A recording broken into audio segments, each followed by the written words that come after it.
to the show, everyone. I'm Jeja Flazanes, your host, producer, winemaker, and this podcast episode is actually going to appear on West Coast Women Rising, as well as Spirit, Purpose, and Energy, Nutrition, Alternative Medicine, Fit to Love, Women, Men, and Relationships, and Health and Wealth. So welcome to the show, Sheila. Thanks. What's exciting is that Sheila and I have already had a conversation once before, and I wanted to talk with her again and get her on camera again and do this episode. And this time, see, before she was in Ventura County, California, and now she's in Italy. Let's start there. Where are you in Italy? I'm in Bologna. This is where I've been living since 2001. I realize it's 25 years this year. So, I've never been to Bologna. We'll have to talk offline. I'm coming to Italy in June. And I have a travel issue, like a question about going from Sicily to Florence and the best way, which is not by plane because there's only one flight out and it's at night. Anyway, but we'll talk about that when we're done because I need your expertise in my favorite European country in the world. So let's talk about your business. So your business is Verovino. Yes? right. Yes. Okay. And what is it that Verovino does? So we seek out like really good farm made small batch wines, olive oils, and other foods. And we it's primarily foods from Italy, although they're also from other countries, and then we also support some California producers as well. And we import them in, and then we sell them to businesses and consumers around the U.S. And even though I'm a native New Yorker, we're based in Ventura. So Ventura for me personally is like a new kind of like adopted home for me, and it's also where our company is headquartered. Okay, so we have a lot in common. I know you're a Pisces. Yes. From our last conversation. I also used to live in New York City. So was it New York City? Yes, yeah. Where in New York? Upper West Side. Okay, I was Upper East Side. All right, so we have Upper East, Upper West, and then let's walk us through how the business started and how you got here because I mean it's such a unique, as an adult, as a wine drinker, as a winemaker now, I understand curating things like this. In fact, I even considered it for my wine company, High Vibrational Wines, like, oh, what if I packaged it with other things and made some kind of membership that looked like that? But that's only because it came out of a passion for wine. I mean, I have a wine podcast called Something to Wine About with my fiance and another friend, Michael, and we've gone all over the world tasting wine. And so it's been really fun. But that project never was supposed to be a moneymaker. It was just something fun to do. And we're podcasters and we love to talk. So then after doing the wine podcast and meeting all of the winemakers all over the world and in my favorite region, which is Paso Robles, California, and I wanted to answer the question about for my wine, what can I do to the wine I love to make it better for me? And that's how High Vibrational Wines was birthed. So, but that was because my path was, here's my hobby, here's what I want, here's my need that I don't know if I can find, and here's my solution. So how did this start for you? Yeah. So my let's say my initial career for almost 35 years was in fintech. And that's actually what brought me to Italy in the first place. I got recruited from a firm that's based here in Bologna. And in fintech, I did a lot of innovation. And right around the year of my sabbatical, which was 2017, like like startups were big. Everyone was creating a startup. They're trying to figure out, okay, what can I do that's really unique? And at that point, I had already become a sommelier here in Italy, and I so clearly I was like I became a wine expert, but also like a food expert. My husband, he had a three-generation bakery here in Bologna, and he made everything by hand as well. So I had like a lot of like inputs from my own personal life, as well as meeting produce farmers and producers. And then I found out that most of the products that I knew and the producers weren't available in America. So I decided to start a company that introduces products that people don't know about in America, whether it's a certain producer or whether it's like a certain type of food or a certain type of grape, um, certain area that people don't know about. It's all about exploration and discovery, which is ultimately what people really enjoy about wine. But I think I know for there's also the food element that goes hand in hand with wine as well, and that's personally what I enjoy. I really enjoy tasting. I like to eat, but also like to drink, and I like to taste and experience flavors. So Me too. anyway, That's so nice. obviously I'm following a passion, but I'm also we're also with my company we're also in providing value to the American market by introducing these products and having them easily accessible, whereby otherwise they wouldn't be available. So sort of birthed out of life experience living in Bologna. First, I want to go back. What is fintech? It's financial technology. Oh, okay. Yeah. It wasn't a term I had heard before, so I wanted to be clear. I figured if I didn't know what it was, there are other people listening that don't know what it is. So financial technology. Okay. And when you went on sabbatical, was there a health reason? Was there a No, it was I kind of realized afterwards it was sort of like a year sabbatical, but that's just what I call it. So unfortunately, my husband did leave me, and he left me in 2016.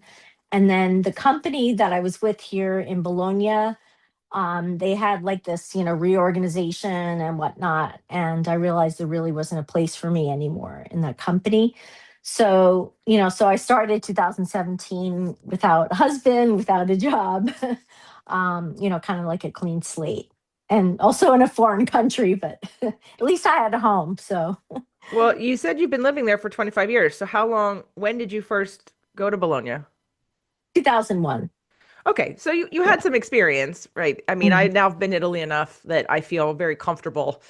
Like I don't, when you first go to another country, whether you speak the language or not, I mean, obviously speaking the language helps, but when you don't, and you just don't know your way around or how things go or how the culture is, like Doug and I would love to buy something in Florence at some point in time, but our concern is that we don't speak the language. And my grandfather was born in Italy, and so I'd like to pursue getting a dual citizenship.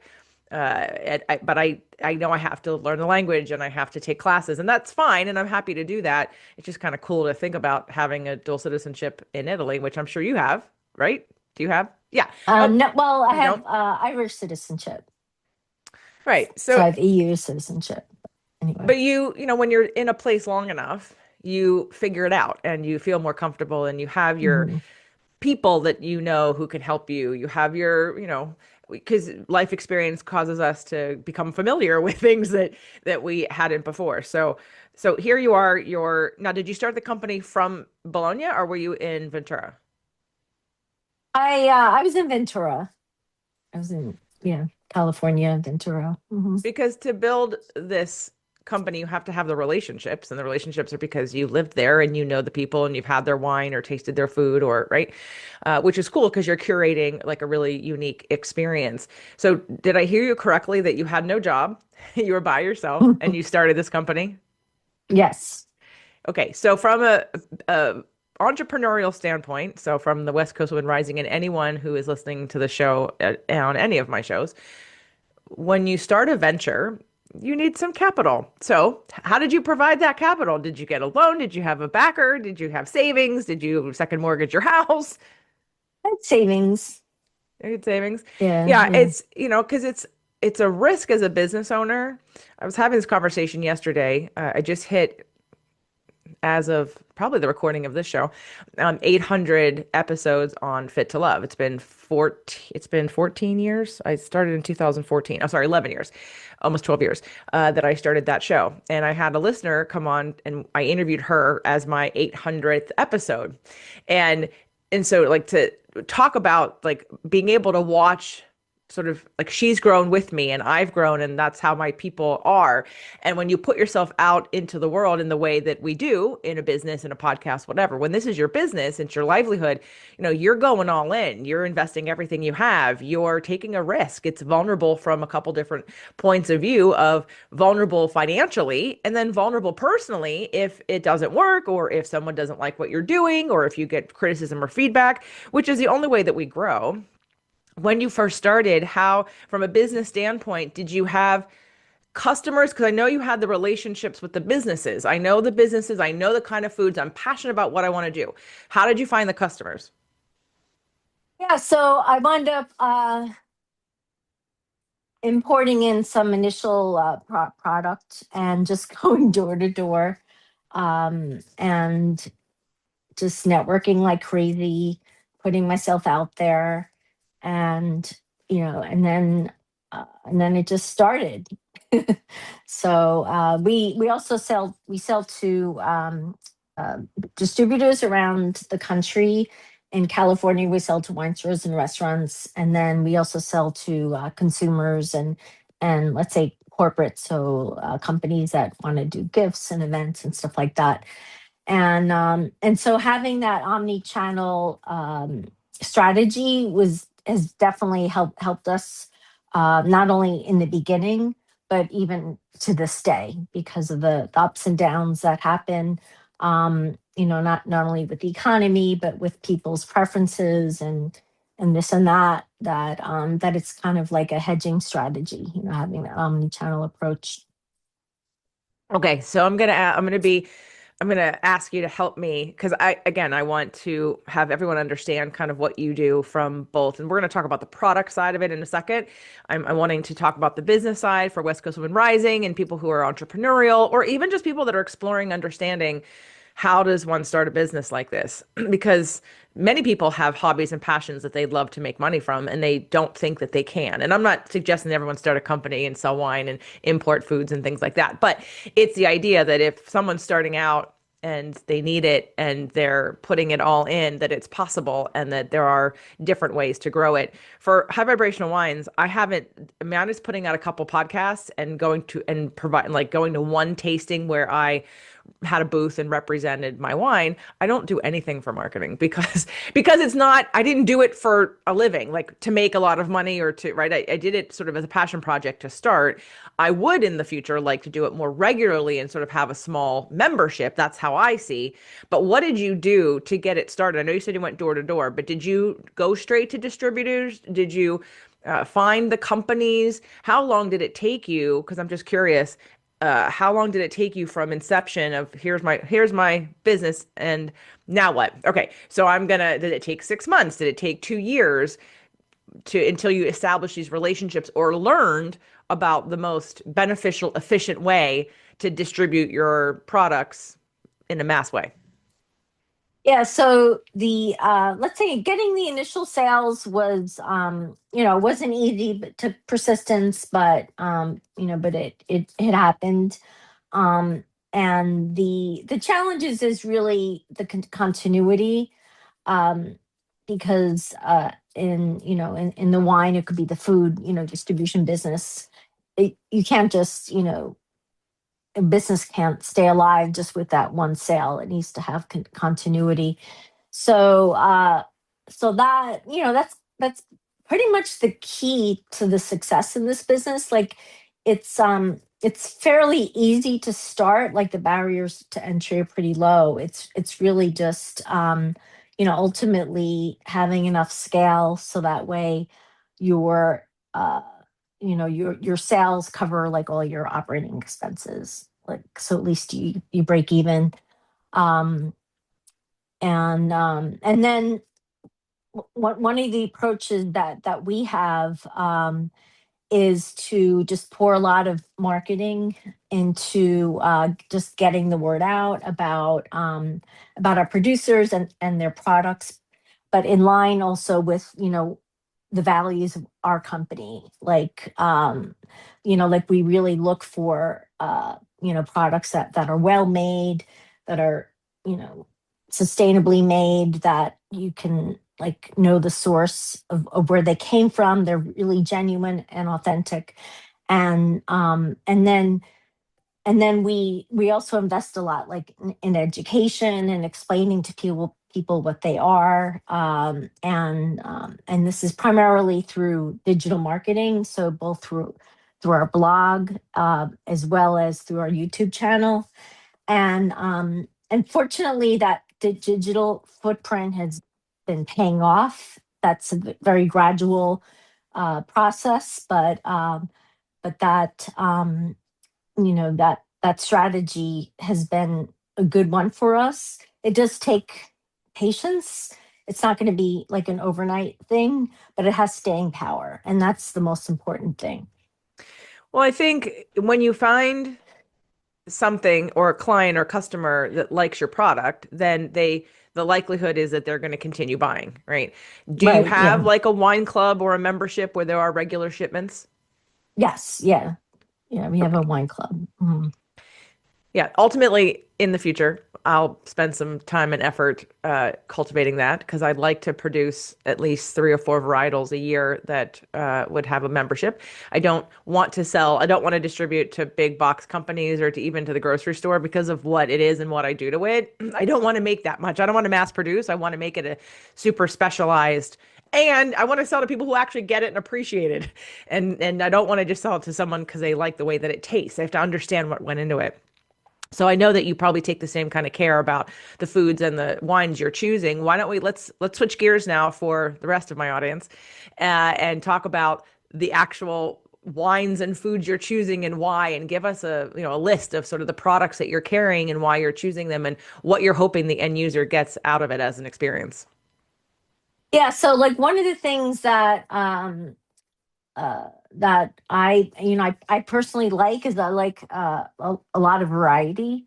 So we have all sorts of types of wines, whites, reds, rosés, orange, sparkling, also different types of sparkling wines. We have dry, we have sweet, um, and um, and that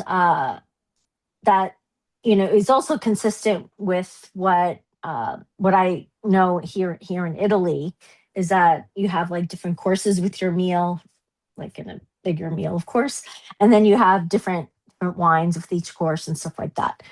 And then I'm also, well, as I said, I'm a sommelier. I have 2 colleagues that work with me here in Italy. They're also sommeliers, and so we're also picky about the quality, and we want to make sure, of course, it tastes good, but also it tastes distinctive.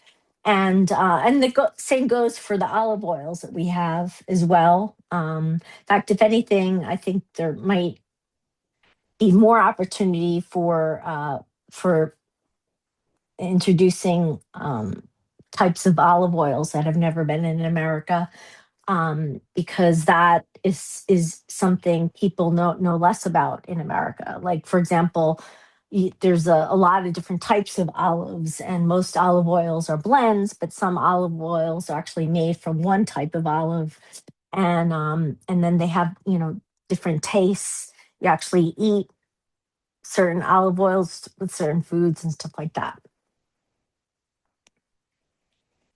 Do you locally have, I know we talked about sometimes you'll do tastings, or maybe you'll get some samples. I don't know if you were just inviting me to do it when we talk, like, or you're inviting other people, or do you put on like tastings in different places of some of the products that you offer? Yeah, so we definitely do events, and the events can be all sorts of types. Some of them are fundraisers, like we do Pier. There was Pier Under the Stars for many years. For example, in Ventura, we do other types of charity events, and then we also do like just events, private events, like that people organize, and I'll do like collaborations with different people, like we're in the Ventura County businesswomen group. I've done an event with Cecilia Setum, because she does aesthetics. She also has a friend that that does sound baths, and I would provide the wine tastings, and it would be like this sensory experience from all different angles and stuff. So yeah, it's definitely like events are an important part of my company strategy, because it um if people actually taste the wines and olive oils, then they gain more of an appreciation for it, and that's it's also a great way to bring people together too, and I enjoy that. Tell me a little bit more about the list of products that, so obviously wines and olive oils. Is there, I think we talked about some nuts, maybe. Was there something Yes. else, or Hey, chocolates, or some kind of, yeah, it's a hazelnut farmer in Piedmont, Italy, that she then creates and crafts hazelnut creams, and like just plain like toasted hazelnuts, and caramelized hazelnuts, even like pasta and pestos. do you have any pistachio cream? I do love hazelnut cream, but my last trip, I've now become addicted to pistachio cream. Um, Yeah, but I remember the hazelnuts, right? And that, yeah, my mouth was watering even though it's early in the morning. I love hazelnut cream. And you know that it doesn't have any crap in it, because it's locally sourced in small Right. batch and not mass produced. So we got to stay away from the store-bought crap that has seed oils and things in it. So just talk a little bit about your favorite parts of like of your offerings. So like, is it, if I was just like individually, I can sign up as a client, right? Yes. Mhm. And then what does it look like for, is it a monthly thing? Is it a quarterly thing? Is it twice a year? Is it once a year? What does that look like? Yes, our wine club is you have a choice between monthly and quarterly, and it's a club that's really for people that want to explore and try new wines again that they've never had before, grapes that they've never had before, and even like doing like comparing and contrasting, like a Nebbiolo red wine that's made from like two different places in Italy, and kind of tasting the difference. And then so like every order, every shipment is like curated. I'm actually doing the curation, and then I'll do like kind of I'll give a little bit of the inside information, more of the personal stories as well, that I can share with our club members. And then lately what's been popular is to actually give as a gift the wine club, and I enjoy that, because then I'll like personalize the letter for the person that's getting the gift, that's from some other person. Actually, one thing that was really cool that happened recently is, so someone gifted the wine club to somebody, and then that person wound up gifting back to the other person the wine club because they enjoyed it so much. Like, well, that's really gratifying. That's cool. Now I'm gonna go back to the Yeah. Nebbiolo. So when you're talking about, it's not a blend, it's a whole bottle of single varietal Nebbiolo from one region and a single bottle Mhm. varietal from another region. That's cool. Right. Yeah. Yeah. My first time in Italy, yeah, 2015, I was in Rome. Just before we left, we went to Florence and then San Gimignano, and we visited Siena, and then we went back to Rome before we left and came back home. And this was in my last relationship. And I remember we got a bottle of wine because I celebrated my birthday, which I have almost not every year, but many, many years in Italy is sort of the tradition. And which it isn't this year, so I don't know what you Pisces are doing right now. Since I'm going in June, which would be the first time in the summer, I'm a little concerned about the heat. Humidity. But it'll be fun to not have a big winter jacket on, and to not have a scarf, and to not need gloves, and to not need my umbrella. That'll be fun. That'll be a first. But yeah, I remember going to the restaurant in Rome for my birthday, and I ordered a Syrah, and it was a Syrah, and Syrah is one of my favorite grapes. and it was an Italian Syrah. And I was like, oh, let's see if this translates. And it was like, oh my God, this is delicious. It did translate. It tasted, I still loved it. It was still a great bottle of wine. But I think that's a fun thing to look at how different, like when you were like a grape you've never tried, and I want to say, well, try me. I've had a lot of wine. Like I would love to know what, and I'm sure there are grapes that I have not had before that are either in Italy or some, or that you source there, but between Paso Robles, Santa Barbara, being in Greece, being in Italy, I've had my fair share of grapes, and think there hasn't been too many that I'm sure, I don't know. I don't know how many grape varietals in total there are in the world. Maybe that's, or I should probably start with that. But when it comes to the membership, yeah, I think it's really cool that someone bought a membership without trying it, first of all. And they just thought, oh, this is a cool gift, because I would have thought, let me experience it first and then see if I want to give this away. So I'm sure that is pretty cool. So we have, what besides the wines that get shipped, is there a package that comes with wine, olive oil, and hazelnuts, or is the food separate? Yeah, so basically, like people can buy, they can mix and batch and buy, individual products, and then we ship, all around America. But then also we have gift sets that kind of the idea started just because we started to get such a big portfolio that I was thinking, well, how can we make it easier for people to decide what to buy, like something to start with? And so we came up with these sets that are are quite popular. Certainly in December, they were like our gift sets were the main product that people were buying, and one of our clients actually told me that that we're like apparently the only one. I mean, this was going back a year ago, that has a gift set that has both wine and olive oil in it. So that's one of our more popular gift sets, and now that we have the hazelnut products, that also allows for kind of like a you know just a much more diverse offering in terms of gift sets, which is great because not everyone drinks as well. So Yeah, I mean, some people just might be interested in the olive oils and the hazelnut.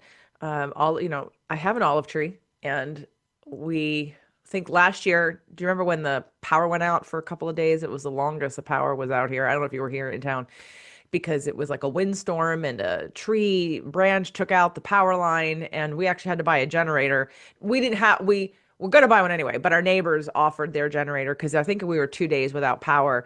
But when the power went out the first day, I literally went, okay, now what am I going to do? So I walked outside, and I'm like, I looked around at my yard, and I thought, okay, what can I do out here? Let me go look at all my trees and all my fruits. And I went to the olive tree, and I was like, wow, there's a lot of olives on this tree that are ready to be picked. So I had no idea what I was doing. So I went to the olive tree, I picked the black olives off, and then I went, well, now what do I do?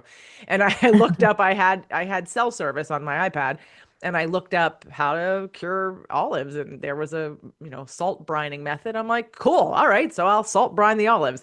So I did that, and then I just did a second batch this year. And I know we talked about, Doug's like, oh, let's make olive oil, and I said, I don't know that we have enough olives to make olive oil. It's a whole big process, and I don't know what kind of equipment we need to make olive oil. But my one tree is really producing a lot of olives, and I can't eat them fast enough. So like, I understand well, I don't understand because I haven't done it yet, but having an olive tree and looking at how many olives would it take to make a bottle of olive oil, like the artisan craftsmanship of olive oil making, and then, like you said, the different kinds of olives. Have you ever thought of, I don't know, maybe if you do this for marketing, but like a class, like if you did a class, like an online class to teach people about the different kinds of olives and what they taste like and how you would pair them. And I don't know, I just think that because I mean, I'd be interested in learning about all the different kind of olives. I have no idea what kind of olive tree I have, and I've heard that some olive trees you could have more than one kind of olive on the tree. So I don't know. But I think because, like you said, not everybody drinks, but most people appreciate olive oil. Most people don't know you can drink olive oil. Like that's a Mhm. like that's actually a really good thing to do before you drink. If you're going to go wine tasting, have a little bit of olive oil first to coat your stomach. But between the antioxidant, between the healthy fats, between the omegas that you get, so yeah, olive oil. I don't know. I think that'd be cool. Have you ever done that? Have you ever taught people about the different olives and their different properties and their different taste profiles and their different pairings? Yeah, so as I mentioned, we have a blog. So we've done a series on our blog about olive oil, as well as a couple on our YouTube channel. During COVID, we did a lot of kind of like meet the winemaker, and they were we call them Vero talks. Vero, which means real in Italian, is our brand. And so we would have the wine tasting, with the winemaker, and we did this also with some of our olive oils as well. And then one of our actually a woman winemaker um, of ours who's based in Maremma, Tuscany. She also makes olive oil, and her name is Antonella Manuli of La Maliosa. So 2 years ago, she was in California, and we did a class together at a gourmet food store in LA. So yeah, and that was very well received. Next time, if you have it, film it and then have that something, right? Because I'm thinking of people that want to sort of watch versus read. I'm not a reader. I mean, I'm a reader. Am I a reader? I can be a reader. I'm a listener and a watcher more than I'm going to read. Like I'm never going to read a blog. Even if it's amazing, I'm probably not going to read it because I'd rather watch it or listen to it because I can multitask while listening, like podcasts, or I can, which is another thing to consider, possibly having your own podcast. Lots of people multitask and listen, and it is really a efficient way of getting out information because they don't have to sit and watch a video. They can multitask, exercise, drive, whatever they're doing, work in their garden, and listen at the same time. Uh, Okay, so Verovino. I know you have a couple. I feel like there's more brands underneath. Didn't we talk about that there are different names underneath your Verovino brand? I mean, Vero, as I mentioned, is the overall brand, um, and Vero Vino is our line of business for wine. And then, because we didn't want to get like pigeonholed, thinking that we're just offering wine, which is not the case. And what I'm so excited about this hazelnut producer is that that whole concept of people farming their own land and then crafting something applies to a lot of different types of products. And then when I started my company, I started to go to especially like to restaurants. I realized that some restaurants are really not interested in wines where you have to like explain everything about them, and they just want like a wine that's like easy to drink, wine that's recognizable. And so I came up with the idea of having a totally separate brand, which is Popular Wines, and that brand specializes in prosecco and kegs. And having wine and kegs is like a great, um, it's obviously an alternative to artisanal wines.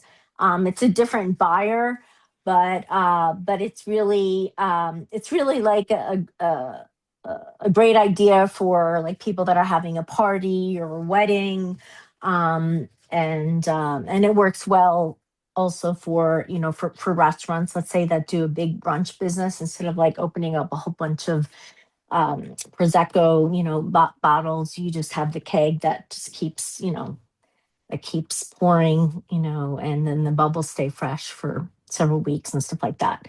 So I kind of mentioned before about like hedging, with Vero being omni-channel, like having that separate line of business is like another way of like hedging, because again, like not everyone is interested in like a really unique, really niche wine. Some people just want a kind of a standard, well-known type of wine to have at a party or something. So, All right, we're going to go back one more time to speak to the West Coast Women Rising crowd and the business owners who are out in all the audiences. If you had to give somebody, and I'm going to be intently listening, someone who is interested in selling wine, olive oil, or crafted products like this that they make. I'm not saying I have no interest in doing what you're doing. I mean, not that I don't have any interest. It sounds cool, but I'm not go like I would just want to sell my wine. Or if I was the hazelnut maker, if I was because now I'm curating olives, if I want to sell my olives, what would be some of the three, like the top three words of wisdom and advice you'd give somebody who's just starting out? I mean, as a producer, Yeah, a producer and seller. yeah. I mean, I think the main thing is, how are you going to stand out? And I'm thinking primarily in the wine industry, because the wine industry is having a downturn, and a lot of wineries are, it's not just in California but also in Italy, for example, and France and other countries. They're wineries are trying to, like, they're scratching their heads, trying to figure out, all right, how do we keep on, they're not even thinking of growing, how do we just keep with the volume that we were doing before. So I think that's the main thing is, how are you going to stand out? Like, how is this product, different than any other product that's in the market? Because and I must admit, I was warned before I started my company. Like, selling wine is not easy, um, and so, I mean, thankfully, there's a passion behind what I do. I know, Wesley, you're passionate about wine as well, but obviously, you need to have a way to really stand out. Okay, great advice. And then for the other half of the listeners who aren't going to be selling anything ever, who are just buyers, I want you to give them some ideas about, and I want them to go to your website to verovino.com and check out the products and check out everything. I loved what I've already heard you say because like have you been to the olive oil store here in Ojai? Not in Ojai, The no. new. Okay, so it opened and I think there's lots of different stores that do things like this, but what's really cool about it, and we probably need to interview them on Taste the Ohio Experience. Because I've literally gone there like 6 times since the first time. The first time we went with Doug's daughter, we were like looking for something to do, and we walked in, and it's totally free. You just taste, and they give the little cups, and I was so happy about that because I'm gluten free, and I thought, oh God, I don't want crackers or bread.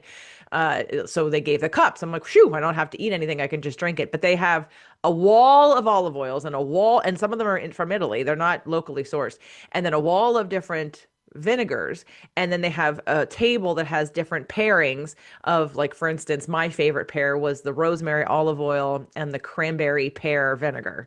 That one was like outstanding. And so it becomes an experience that everybody walks in there, and you can't taste them all in one sitting because there's too many and your palate is like, whoa, this is just too much. And so, going in there and having that kind of experience, it's also what makes you go, well, who is this for? Like, besides us buying it for salad dressings or whatever, it became a really good gift central. Like, I gave that gift to the friends that were here. My mom and dad bought a gift for my neighbors for hosting Christmas. Doug bought some bottles for a client to be that he met that has everything. The guy's super wealthy and has everything. And Doug's like, what do I get them? But then he was at their house and the olive oil pourer was like broken. So he bought them olive oil and then a new set of the pours. That anyway, and so it became a perfect gift for someone who you don't know who to get a gift for. So I love that you said gifting, whether it be a box or a membership, for the person who is a wine lover or a foodie or loves Italy or right. So that's one example of a really great idea for a gift because people do need them. They're like, well, what do you get that person? They have everything. And a Mhm. unique experience is perfect. What are other ways people would, like, for other reasons or other, scenarios that make your company and your products a really good idea? Yeah, I mean, clearly, as you mentioned, gifts is a no-brainer. If you want something that you can't get anywhere else, and we also ship all over America, so you don't have to, you could just order from your, wherever you are. We do all the heavy lifting, and then like the curation that we do in general is one of our, you know, it's our secret sauce. Like, we're like really picky about about who we bring on, in terms of producers and what products. Um, and um, and and that, is is a reason why people can, rely on us for, a product that tastes really good, that's, authentically made, and that's interesting. And so of course, we also appeal to people that just want the product themselves. Um, and and then I mean, I just, I have wine, every night with dinner. Like, I just really enjoy it, so it's, for me, it's easy to kind of share the joy, of having like just a really, distinctive, wine, and then pairing, with foods. And then I love to share as well, foods that, like I make, let's just say, because I also love to cook and I love to experiment and stuff like that. So it's that, it's that joy, that wine lovers and foodies get from uh, the discovery of, of something really good and unique, but also sharing it with other people. And sharing it with others is probably, gives me even more joy, than just, of course, enjoying it by myself. I know you're you're away. You're in Italy, and you're not going to be back next week. But I am starting to host in within because in VCBW we don't have a Ojai meeting anymore. Tawny's going to start doing like pop-ups. Like we had one last week at Bonnie Lou's. But one of the reasons I joined VCBW was because there were Ojai meetups. And so I said to her, "Well, can I host them? Can I take over and host some stuff?" So I put on the schedule for next week. It's called Women Behind the Business: Real Conversations, a safe space to exhale, let down your hair, and be who you are. And I'm doing it around the 4 to 6 or 3 to 5 time block in the evenings. And so maybe one of these days we can collaborate together, maybe make it extended another hour and do like a tasting and a presentation, like with you and maybe with another, like a couple different people who come in and show, because I think that would be really fun because it is kind of happy hour time. And I don't want to turn it into a big dinner or anything, but I think that could be a fun thing. So when do you get back? I get back. I'll be back in March, so I'm um, planning on coming back later on this month. So let's definitely get something on the calendar for March. That would be Well, we fun. can make it a co-birthday party. Yes. When is your birthday? March 5th. Okay, mine's the 19th. Okay. Love Well, that maybe let's do idea. it around your birthday and then we can make it a dual because you're like the last day of Pisces almost. I mean, March Right. 20th is the official last day, right? Yeah, because March 21st is the beginning of Aries. Okay, so tell everybody where they can find out more and where they can follow you, learn about your products, see what's out there for them and some of the people that they love that they want to provide a unique gift for, or maybe they want to explore on their own. Sure, yeah. So as you mentioned earlier, our website is verovino.com. That's verovino.com. And so from there you can um, see all of our products, our producers, and you could purchase and you can sign up for our newsletter, and our blog is there. You can also find all of our um, like social media handles. As I mentioned, we have our own YouTube channel, which is Verovino, and on Instagram, and Facebook, of course, we're Vero Vino Gusto. Okay, well, the links will be in the show notes. And Sheila, I can't wait for you to get back. Let's do a wine tasting and Yeah. have a great time while you're still in Italy. I'm very jealous and excited, and I hope everyone will check out verovino.com and follow her on all the social media, and find a reason to get a box and play and have a party and taste and enjoy and be present and celebrate the flavors and the unique experience that might catapult you, if you will, back to Italy or into Italy. I know every time I have truffle, which is very often, we're like, oh, we're in Italy. Oh, we're in Italy. Like literally, it's more than once a week we have something truffle. So Sheila, thank you so much for being here. Thank you.